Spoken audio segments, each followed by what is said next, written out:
गिरी लक्ष्मी की कहानी। अच्छा सा लड़का, वो अच्छा परिवार देखकर उसका विवाह कर दिया गया और वो अपने ससुराल आ गई। ससुराल में इतना बड़ा परिवार तो नहीं था, फिर भी सास ससुर देवर ननद सभी लोग थे। उस परिवार की बेटी रागिनी भी परिवार में सभी की लाडली थी। अपनी भाभी के आने के साथ उसे ऐसा लगने लगा मानो उसे एक बड़ी बहन मिल गई हो। वह बहुत ही प्यार से अपनी भाभी के साथ रहती थी। ललिता भी उसके साथ उतने ही प्यार से पेश आती थी। रागिनी अपने पापा का बहुत ही ज़्यादा ख्याल रखती थी। अपने पापा का हर काम करना उसे बेहद पसंद था। जब वो नहाने जाते तो उनके कपड़े उनसे पहले ही बाथरूम में रख देती। जब वो नहाकर बाहर निकलते तो रागिनी हैंगर में पैंट शर्ट इस्त्री करके तैयार रखती थी। पापा के ऑफिस से आते ही वह गर्मा गर्म चाय की प्याली उनके हाथ में थमा देती। रागिनी रात का भोजन रोज अपने पापा के साथ एक ही थाली में करती थी। रागिनी भी अब तक ब्याह योग हो चुकी थी और कुछ ही दिनों में उसका रिश्ता भी तय हो गया। अब रागिनी डोली में बैठकर विदा हो जाएगी, यह सोचकर श्याम की आंखों में गम के ऐसे बादल छा गए कि वह चाहकर भी उसे बरसने से रोक नहीं पाते थे। उन्हें लगता था कि रागिनी के जाने के बाद घर कितना सुना हो जाएगा। उनका इतना ज़्यादा ख्याल कौन रखेगा, वह उसके बिना कैसे रह पाएंगे। यही सब ख्याल उनकी रातों को नींद उड़ा चुके थे। एक दिन रागिनी ने अपने पापा से कहा, पापा मैं शादी नहीं करूँगी। श्याम चौंक गए। क्या हुआ रागिनी, ऐसा क्यों बोल रही हो बेटा? पापा मैं आपके बिना रहने की कल्पना मात्र से ही सिहर जाती हूँ। मैं आपसे दूर नहीं जाऊँगी, फिर मेरे पापा का ख्याल कौन रखेगा?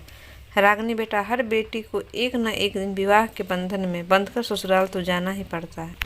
इसका कोई दूसरा रास्ता नहीं है। आखिरकार रागिनी का विवाह संपन्न हो गया। विदाई के समय रागिनी जब भी अपने पापा की तरफ आंख उठाकर देखती, उनकी आंखें बिना बोले ही सब कुछ कह देती। एक दूसरे के दिल की धड़कनों को पहचानने वाले पिता और बेटी एक दूसरे के मन में उठे हुए तूफान को महसूस कर रहे थे। जाते वक्त रागिनी अपने पापा से लिपट कर फुट फुट कर रो रही थी। श्याम भी अपने आंसुओं को रोक न पाए और रागिनी अपने पति के साथ ससुराल के लिए विदा हो गई। घर शांत और सुना हो गया। पूरी रात बीत गई। दूसरे दिन सुबह श्याम जब नहाने गए तो उनके कपड़े हर रोज की तरह ही उन्हें बाथरूम के अंदर मिले। वो हैरान थे। नहाकर जब वो बाहर निकले तब शर्ट पैंट का जोड़ा इस्त्री किया हुआ हैंगर पर लटका उनका इंतजार कर रहा था। जब शाम को वो वापस लौटे तब उनकी बहू ललिता रागिनी की तरह ही चाय का प्याला पानी के गिलास के साथ लेकर आई। ललिता की तरफ देखकर श्याम को उसमें अपनी बेटी रागिनी का रूप दिखाई देने लगा। उन्हें ऐसा महसूस हो रहा था मानो उन्हें समक्ष रागिनी ही खड़ी है। श्याम की आंखों में उस वक्त खुशी के आंसू छलक आए। उनकी पत्नी चंदा भी यह दृश्य देखकर फूली नहीं समा रही थी। अपनी बहू पर उसे भी नाज हो रहा था। उसने अपने पति से कहा, एक बेटी गई लेकिन दूसरी हमारे पास हमेशा के लिए आ गई है। रात में भोजन का समय हो गया। सभी लोग भोजन करने बैठ गए। तब ललिता को आवाज़ आई, ललिता बेटा आ जाओ, हम दोनों एक साथ एक ही थाली में खाना खाएंगे। ललिता आश्चर्यचकित रह गई। वह आई और अपने पिता के पास बैठ गई। श्याम ने अपनी थाली से रोटी का पहला कौर उठाकर अपने हाथों से प्यार के साथ उसे खिलाया और कहा, ललिता बेटा आज से हम दोनों हर रोज़ साथ में खाना खाएंगे। मैं नहीं जानता था कि मेरी एक बेटी विदा होगी, लेकिन दूसरी बेटी तो मेरे पास है।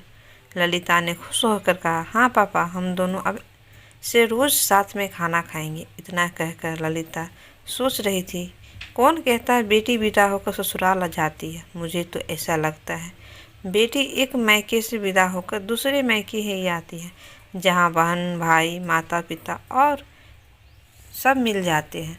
कुछ दिनों के बाद रागिनी पग फेरे के लिए वापस आई। शाम का वक्त था।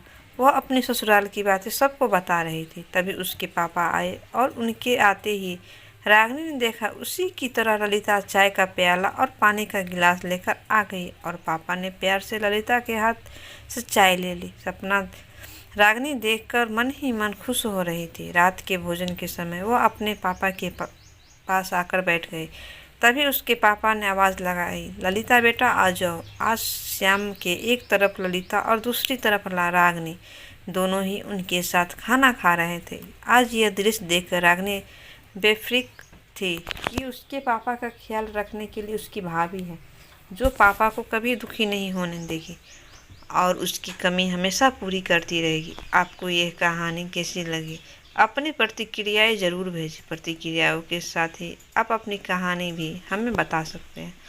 आपको ये कहानी कैसी लगी नीचे कमेंट करके हमें ज़रूर बताइएगा। अगर आपको ये कहानी पसंद आई हो तो अपने दोस्तों के साथ ज़रूर शेयर करें और ऐसी प्यारी कहानी सुनने के लिए हमारे यूट्यूब चैनल से जुड़े रहें।